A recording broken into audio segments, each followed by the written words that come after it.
Welcome to another episode of Low Tech Garage, and today we may be in a different location, but we are back on one of the other cars. And based on the hood behind me, and maybe this thing lurking down there, you may have an idea of what we're working on today, but the problem that I'm actually trying to resolve, unless you've been watching our shorts over the last couple months, you may not be familiar with. So I'm going to take you on this journey with me, and hopefully we get it fixed today.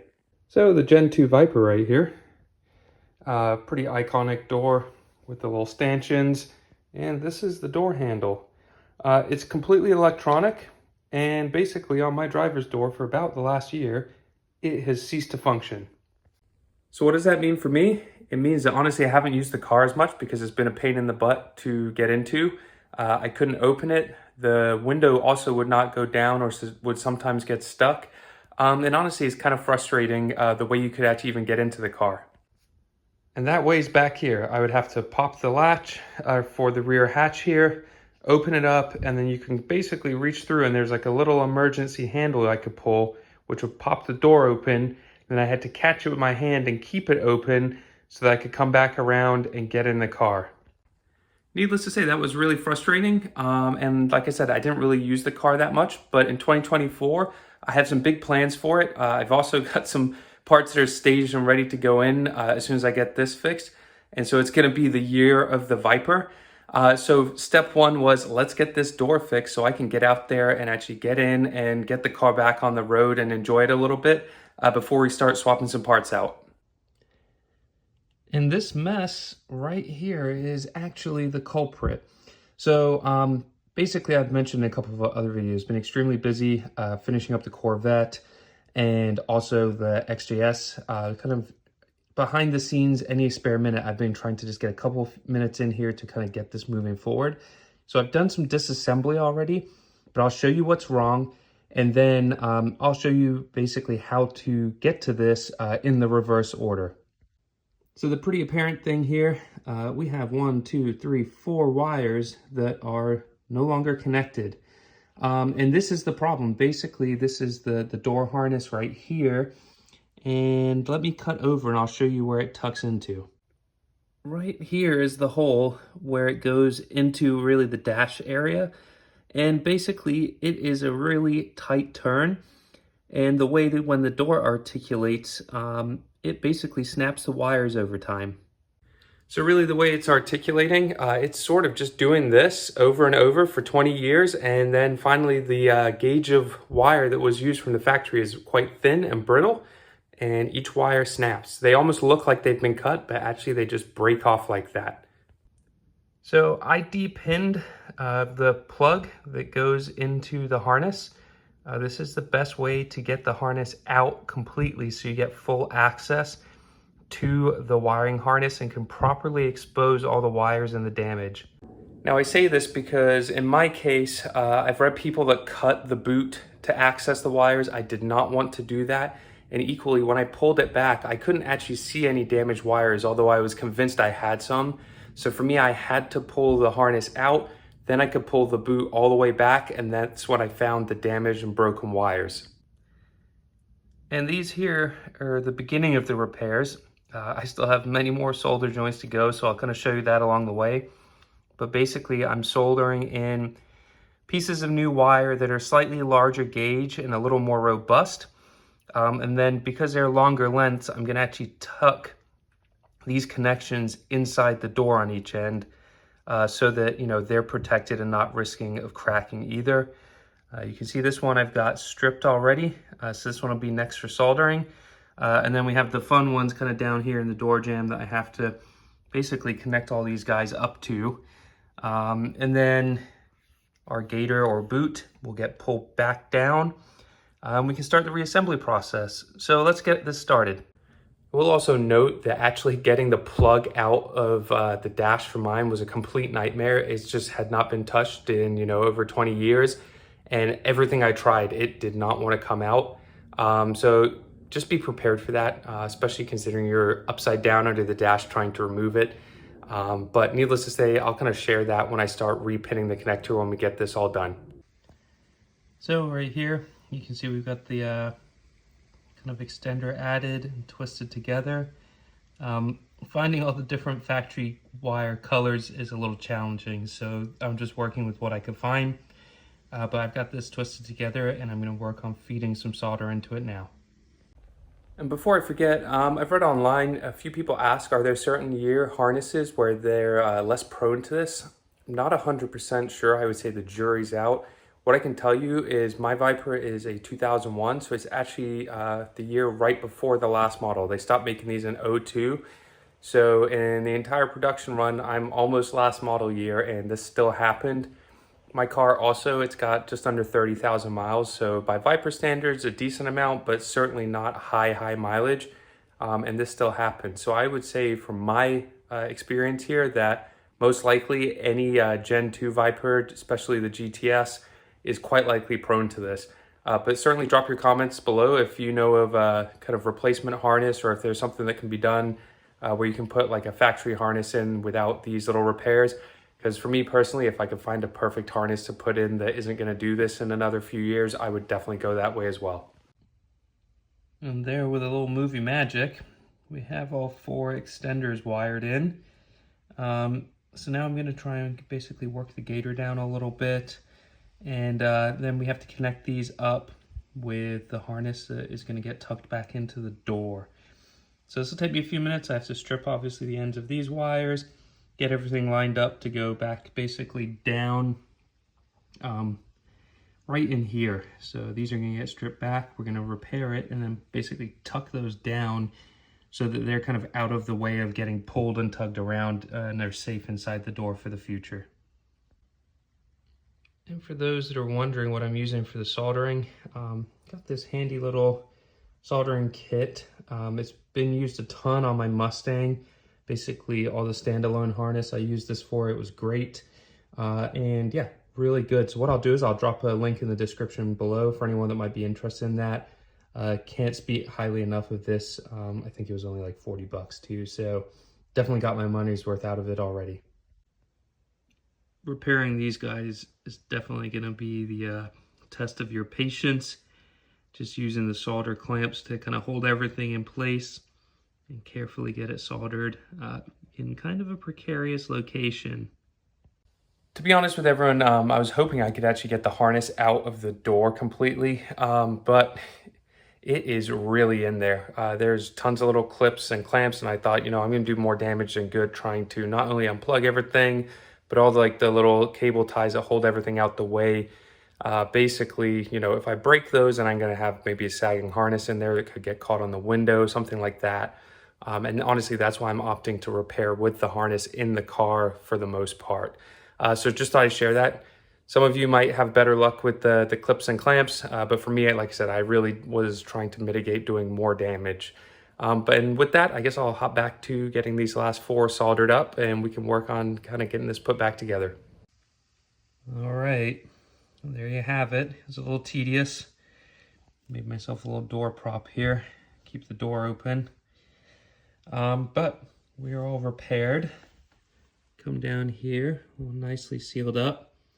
So really next step is going to be kind of poke these down into the door. So I'll get that done, kind of show you what that looks like before I pull the gator back over everything. And by the way, if it's your first time doing this or automotive electrical stuff, I would highly recommend getting a set of these. They are worth their weight in gold, the way they can strip wire just with squeezing the handles. You know, it's way better than using some sort of knife or cutters or anything like that. So I guess I'll put a link in the description below for these as well. It's made my life way easier doing this project, as well as kind of a lot of the other ones. So yeah, let me get these tucked in the door and then I'll show you the next step. All right, so this is the door grommet right here. You can see I started working it back down the harness, and this is the new wiring I've added. And as you can see, I'm trying to rotate this for orientation, but you can see these wires tucked down nicely in the pocket of the door, which should really mean that the connections I've made stay safe from getting damaged in the future. All right, so pan down here. There you have it. This is nicely clipped back in the door and hopefully sealed up pretty nicely. The one thing I do need to do is there was actually some kind of insulation and electrical tape around this to kind of bundle the harness, and then actually do another layer of kind of weatherproofing on the inside of the bulkhead here. So we're not just dependent on the boot coming in. So I'm gonna put that back on, then I'll kind of show you guys what that looks like. And then we have the fun of feeding the harness right here back through the door and repinning it. So let's hope I documented that correctly. All right, well, it was a little sticky reusing the tape and kind of rubber that was used as the secondary seal, but let me show you what I got. So here we go. So this kind of pushes through into the bulkhead area and just kind of protects everything under the dash here. That's pretty much how it came out. And then obviously this will extend up once it gets in the hole. So I'm gonna kind of carefully pull this back and feed it through. And let me show you real quick where this has to go. That's right there. So as you can see, and kind of how I mentioned, the harness really comes just right there. So it's a pretty sharp angle, and the way the door articulates, that's why these wires break over time. But I'm gonna get this fed through and then we'll check right back. Well, it took a little bit of wrestling, but it's back in. Here's a view from another angle, but you can kind of see this is a pretty tight and weird angle that the harness comes through into the car, and honestly why it fatigues over time. So we're going to move into the inside of the car, repin this connector, and hopefully plug this back in and have a working door. I will say for repinning the connector, I took a lot of pictures of where all the wires go because I think there's almost 20 different wires going into that plug. Obviously, if you get one the wrong way around, you could be giving yourself quite the headache. So highly recommend documenting that. And then I do have a backup as well, which I'll show you, that, you know, has saved me a few times. And if you're buying one of these cars, I highly recommend spending the few bucks to get this because it basically has 90% of the answers you're looking for in there as well. And that's a set of these. So this is all the Vipertech books for the car when it came out.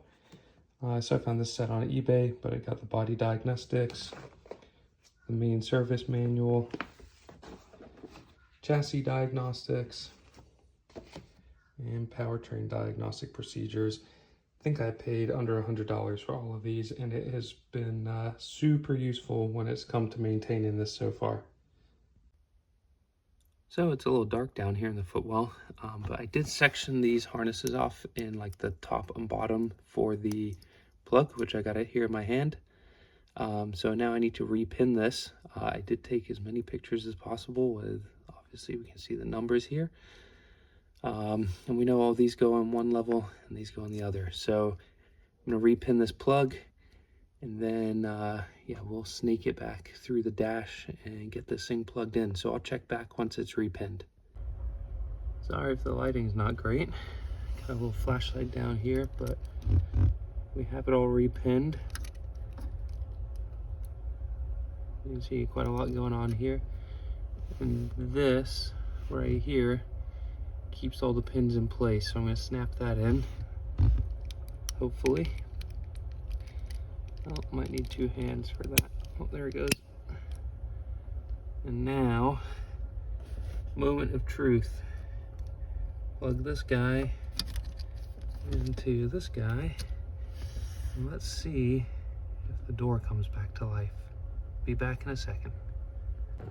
All right, well, this is a moment of truth. Let's give this door a try. And step one, let's see if it opens. All right. Well, before when we push this, nothing happened. So let's see what happens now. There you have it. That is a good sign. That has not worked for over a year. Obviously, can't test the inside handle yet, as it's not all put back together. But let's try the window next. So for this, let's get the ignition on. Oh, I guess I need the keys to do that. All right, so we got the key in. There we go. And, oh, for those that don't know where the window switch is in a Viper, they're down here in the center. Let's give it a try.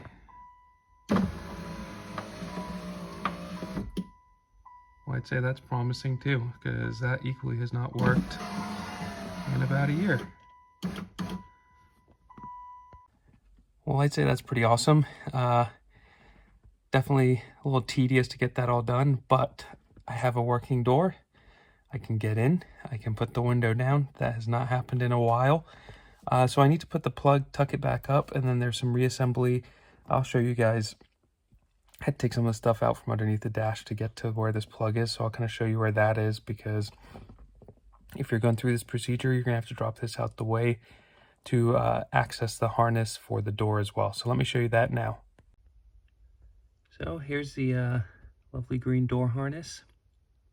Held up pretty good. You can see I unfortunately damaged the little red clip a tiny bit, but it plugs in there real solid. So let me show you where it tucks up. So I've clipped the harness up just so you guys can see. This is sort of the under kind of knee area. I dropped this trim panel out really just for access. I didn't want to risk scratching anything under here. It's obviously just metal, so low risk. Now I'm going to take you on a journey under the dash. Obviously we got the clutch here. I'm actually going to roll this up. Sorry it's a little bumpy, but if you come around, you should see the green plug tucked up there.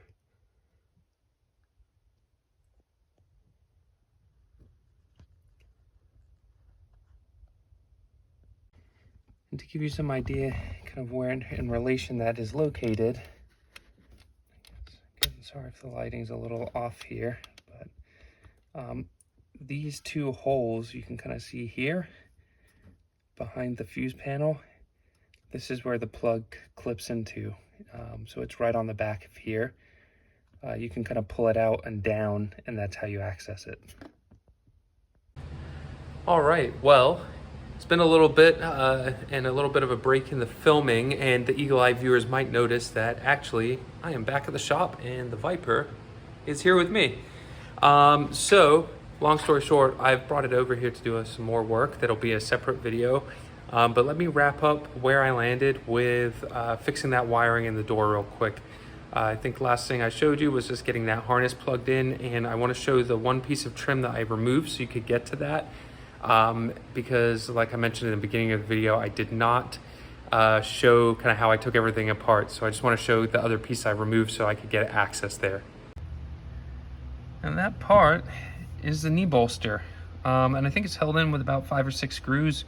One right here, there's one down here, there's a couple under the dash, and the little pedal adjustment knob, you got to pull that out. But basically then this drops down, you can take it out the way. The fuse panel's right here, and you can easily access the harness as well. So pretty easy to remove, but equally, you know, without that, everything's kind of hidden here. And that is really where the door harness mounts and kind of the best place to access it from. So with that, that really summarizes the video and how to repair the broken wires that you can get in a Dodge Viper in the door jamb. So I hope you found that informative. It is a little bit of a tedious project, but it gets the job done, and I can tell you, I am so thankful that the door is working again. To be honest, I hadn't used the car much because it was so frustrating having to use the emergency latch and getting in through the glass and all this stuff, that the car just kind of sat there. So I'm really glad that I took the time to pull the harness out, repair it. My window works. I can get in from the outside and get out from the inside easily now, which means that I can enjoy the car in this winter weather here and shoot some more videos for you guys. So I hope you found this informative, and certainly if you have any questions about kind of how I did anything, drop a comment below. I'm always happy to answer kind of what I know, how things worked for me, anything like that. So thanks for watching. If you are new to the channel and you came here because of the Viper content, the car will get a little more action this year. I have a bunch of parts that have been sitting on the shelf, and I told myself they are getting put on the car this year. So Definitely subscribe. You're going to see a lot of upgrades, trying to do a bit of the OEM Plus here to bring the car from 2000 into 2020, and also have some more fun with it and document that with you guys. Also, if you like other car content, we have quite a lot of unique cars, as I'm sure you've seen on the channel. We've got my Fastback Mustang hiding under here, which will be getting some attention very soon because that needs to get on the road too. And we have a Corvette chassis and powertrain back there. If anyone wants that, you can drop me a message because I'm trying to find a new home for that. And then all the way back here, we have the 928, and I promise that's getting worked on this year as well. So lots more to come. And yeah, hit that bell and be notified when our next video comes out. But until next time, thanks a lot for watching, and stay tuned to Low Tech Garage.